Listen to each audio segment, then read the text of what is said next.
নমস্কাৰ। প্ৰথমে সকলোক আমি মিষ্টাৰ কেডি, আমাৰ KD dance and music institute এইটো আমাৰ হয়। তো প্ৰথমতে আমি সকলোক ক'ম যে ৰেক যিটো একাডেমি আছে, তেওঁলোকে আমাক প্ৰথম সুধিছিলে যে একাডেমি এটা আমি আৰ্ট স্কুল খুলিম বুলি। তো চাইছোঁ আমি তেওঁলোকে যে একাডেমি খুলিম, আমাৰ ইনষ্টিটিউটৰ এটা কথা আছে যে কেনেকৈ আৰ্ট শিকাব তেওঁলোকে। তো তেওঁলোকক আমি সকলোৰ লগত কথা পাতিলোঁ।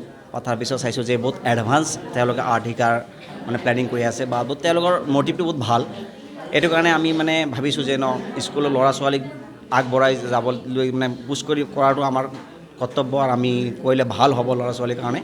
সেইকাৰণে সকলো ধৰণে আমি আৰ্ট চাইছোঁ সৰুৰ পৰা, যে আৰ্ট নৰ্মেলি আৰ্ট কৰি থাকে, ড্ৰয়িং কৰি থাকে ল'ৰা ছোৱালী, ফিউচাৰ একো নাই বা আৰ্টত এনেকৈ ল'ৰা ছোৱালী মিনিমাম 2-3% ল'ৰা ছোৱালী কিবা কৰিব পাৰে।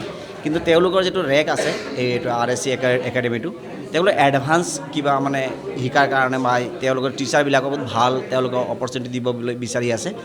আমি চালোঁ যে আমাৰ একাডেমিটো আমাৰ ৱেডনেছডেটো আমাৰ খালী থাকে, এইটো কাৰণে আমি আমাৰ স্কুলত আমি তেওঁলোকক দিলোঁ, আৰু যে ল'ৰা ছোৱালীবিলাক আমাৰ ল'ৰা ছোৱালীবিলাক যাতে এডভান্স হয়, এইটো কাৰণে আমি দিছোঁ। আৰু ভাল লাগিছে মোৰ যে ল'ৰা ছোৱালীবিলাক আজি আহিছে আৰু বহুত ভাল ভাল আৰ্ট কৰিব পাৰি আছে তেওঁলোকে। যদি ভাল প্লেটফৰ্ম পায় আগত যায়, তেনেহ'লে আমাৰ ভাল লাগিব যে আমি কিবা এটা হেল্প কৰিব পাৰিছোঁ আৰু ল'ৰা ছোৱালীক। এইটো কাৰণে আমাৰ উদ্দেশ্য এইটোৱে আছে।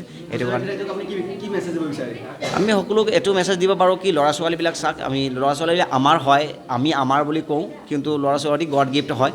আৰু তেওঁলোকৰ ভিতৰত যিটো not only dance, not only song, not only আপোনাৰ এনি ফাইটিং হওক আৰু আৰ্টো হওক, আমাৰ প্ৰথমত চাব লাগে যে আমাৰ ল'ৰা ছোৱালীবিলাক যি ক্ষেত্ৰত ভাল, তেওঁক সি ক্ষেত্ৰত পুছ কৰিব লাগে বা তেওঁক সি ক্ষেত্ৰত তাৰ প্ৰতিভাটো আগবঢ়াই লৈ যাব লাগে।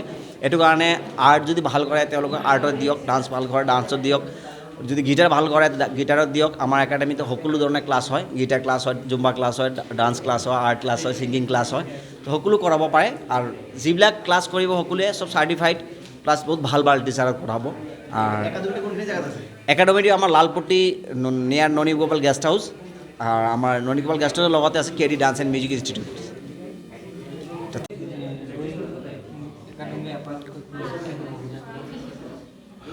প্রথমে তো সবাইকে আমি নমস্কার জানাচ্ছি। আজকে আমাদের RSC একাডেমি, যেটার হোজাই ডিস্ট্রিক্টে আমাদের এটা শুরু হচ্ছে। তো আমাদের যে মেন অবজেক্টিভ বাচ্চাদেরকে modern plus traditional art new ফর্মে শো করা। তো বাচ্চারা যে আমি আজকাল দেখছি কি বাচ্চারা আর কি ওই ট্রেডিশনাল যে সিম্পল ড্রয়িং, সিম্পল কালারে সীমিত, ওরা অ্যাডভান্স হতে পারছে না। তো আমি চাচ্ছি যে বাচ্চাদেরকে যাতে নতুন ধরনের আর্টওয়ার্ক, আর আমাদের যে টিম আছে ওদের সাহায্যে যাতে বাচ্চাদেরকে আমরা শেখাতে পারি। তো আমাদের টিমে আপাতত আমাদের টিমে 15-20 জনের মতন মানুষ জড়িত আছে। আর আমাদের হোজাইতে যে মেম্বাররা আর কি এখানে আছে, যারা টিচার আছে এখানে বাচ্চাদেরকে শেখাবে, ওরাও খুব উৎসাহিত যে আমরা নতুন ধরনের আর্টওয়ার্ক আমরা বাচ্চাদেরকে শুরু করব। আর আমাদের যে এডমিশন ফি, এটা হয়েছে 500 রুপিস, আর আমাদের মান্থলি ফি হবে 250 রুপিস। আর আমাদের যে বোর্ড, যে থ্রোতে বাচ্চারা পরীক্ষা দেবে, ওইটা হচ্ছে নিউ দিল্লি, বোর্ডের নাম CFSC। আপনারা যদি ইন্টারেস্টেড থাকেন, আপনারা নেটেও যদি সার্চ করেন, নেটও পেয়ে যাবেন। ইভেন আপনারা RSC একাডেমির ব্যাপারে যদি জানতে চান, গুগলে যদি আপনি সার্চ করেন RSC একাডেমি, আপনারা এটাও জানতে পারবেন। RSC একাডেমি শুধু হোজাইতে না, RSC একাডেমি ডিমাপুরে আছে, হোজাইতে আছে, লামডিংও শুরু হতে যাচ্ছে সামনের মাসে। আর এছাড়া আমাদের আসামে অনেকটা জায়গাতে, যেমন কি বঙ্গাইগাঁওতে আছে, ত্রিপুরাতেও আছে, আগরতলা। তো বিভিন্ন জায়গাতে আমাদের RSC একাডেমি আছে। তো আমাদের RSC academy as a team work আমরা কাজ করি।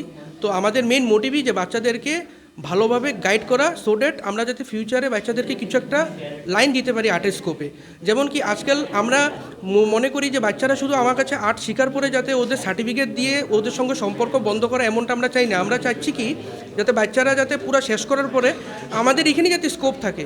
আজকাল কমিশন ওয়ার্কের জমানা, আজকাল এত বড় বড় কন্ট্রাক্টে কাজ পাওয়া হয় আর্টের আর্টের বহুত স্কোপ আছে। কেন কি আমি বিভিন্ন জায়গাতে আমি ভিজিট করি, Delhi, Kolkata, UP, MP, Madhya Pradesh. Even আমি আমার মাস্টার্স অ্যান্ড PhDও আমি কমপ্লিট করছি আমার মধ্যপ্রদেশ গোয়ালিয়র থেকে। তো এখানে আমি দেখেছি আর্টের অনেকটা ডিমান্ড আছে। তো এটি আমি চাচ্ছি, আমার মেন মোটিভ যে আমি বাচ্চাদেরকে যাতে অ্যাডভান্স আর্ট ফর্মটা শেখাতে পারি, ওইটাও আমাদের সব টিমকে নিয়ে ওইটি। হোজাইতে আমারটা ননী গোপাল গেস্ট হাউস এখানে আপাতত স্থাপিত আমাদের আছে। আর আমি অনেক থ্যাঙ্কফুল স্যারকে, যে স্যার আমাকে অপরচুনিটি দিয়েছে ওর ড্যান্স একাডেমিতে আর্টটা করানোর জন্য। তো আমি স্যারের খুব ধন্যবাদ জানাই। আমাদের সপ্তাহে একদিন ক্লাস হইব, এভরি ওয়েডনেসডে 3:30 to 5। আমার নাম রাজীব দে। কোন একাডেমিতে মানে আপনারা কোন ডান্স একাডেমিতে মানে আপনারা? কেডি ডান্স একাডেমি, ওই একাডেমিতে আমাদের যে RAC academy drawing and art class, এটা ওদের এখানেই হবে, এভরি ওয়েডনেসডেতে হবে। আজি আপোনালোক আৰএচি একাডেমিত আপোনালোকে যিহেতু ড্ৰয়িং ৱৰ্কশ্বপ এটা আয়োজন কৰিছে, বিষয়ত কি ক'ব আপুনি?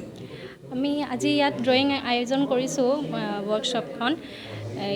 আমাৰ মটিভটো হ'ল মানে আজিকালি ল'ৰা ছোৱালী দেখা যায় যে ড্ৰয়িং স্কুল যাব নোখোজে। তাহাঁতৰ প্ৰথম কাৰণ হৈছে ড্ৰয়িং স্কুলত মানে নতুনত্ব একো নাপায় তাহাঁতি।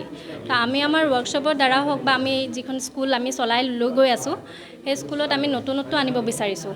যেনেকৈ আমি নতুন নতুন কিছু বস্তু শিকাই আছোঁ বাচ্চাক, ক্লে মডেলিং, তাৰপাছত আমাৰ কেলিগ্ৰাফি হয়, তাৰপাছত আৰু বহুত কিবা কিবি মানে আমি নতুনকৈ ইয়াত ইণ্ট্ৰডিউচ কৰি আছোঁ। কোনখিনি জেগাত আছে? এইটো আমাৰ Nanigopal guest house, Lalpatti. Nanigopal guest হাউচৰ ঠিক সন্মুখতে আমাৰ কেডি ডান্স একাডেমিত আমি নতুনকৈ খুলিছোঁ এই বস্তুটো। কেইদিন ক্লাছ হ'ব? সপ্তাহে আমাৰ এদিনেই বুধবাৰ দিনা হ'ব, আৰু বুধবাৰ দিনা ইভিনিঙত হয়। হয়, আমি বিনামূলীয়া ৱৰ্কশ্বপটো এইকাৰণে পতা হৈছোঁ মানে হেৰি চবেই ইয়াত আহি জইন কৰি কিবা এটা শিকক বুলি। নতুন প্ৰজন্মৰ যুৱক ল'ৰা ছোৱালীক কি ক'ব বিচাৰে আপুনি?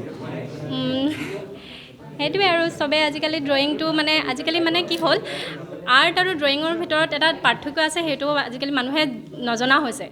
ড্ৰয়িং মানে আমি যিটো চাই কৰোঁ আৰু কপিত যিটো আমি চাই কিবা এটা পিকচাৰ চাইছোঁ, সেইটো আমি কপিত ড্ৰয়িং কৰি আছোঁ। কিন্তু আৰ্টৰ মিনিংটো বহুত ডাঙৰ।